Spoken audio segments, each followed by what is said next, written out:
বিরাট সাফল্য শামশেরগঞ্জ থানার। চুরি হয়ে যাওয়া প্রায় 40টি মোবাইল ফোন উদ্ধার করে মোবাইল মালিকদের হাতে তুলে দেয় শামশেরগঞ্জ থানার আইসি সুব্রত ঘোষ। মোবাইল ফেরত পাওয়ার পর মালিকরা শামশেরগঞ্জ থানাকে অসংখ্য ধন্যবাদ জানায়।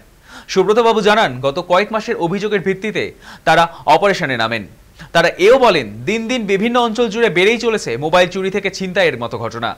এই মোবাইল ফেরত কর্মসূচির মাধ্যমে সুব্রত বাবু আশ্বাস দেন, আগামী দিনে এই ঘটনা যাতে না ঘটে তার জন্য সজাগ থাকবে প্রশাসন। পাশাপাশি তিনি এও জানান, তারা কড়া হাতে দমন করবেন এই ছিনতাইবাজদের।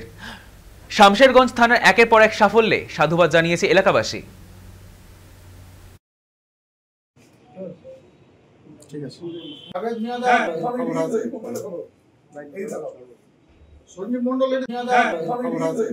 আমাদের শামশেরগঞ্জ থানার উদ্যোগে গত এক মাসের মধ্যে যে সমস্ত মোবাইলগুলো এখানে বিভিন্ন এলাকাতে চুরি পুরি হয়েছিল বা হারিয়ে গেছিল, এরকম কিছু মোবাইল প্রায় 40টা মতন, এটা আমাদের শামশেরগঞ্জ থানা এরিয়ার যারা মালিক, সেই সমস্ত মোবাইলগুলো আমরা দিয়ে দেওয়ার জন্য আজকে লাগছে। আজকে খুব ভালো, আমার প্রায় 11 তারিখ হারিয়ে সময় বেশি হয়নি, 1 মাস মতো হলো।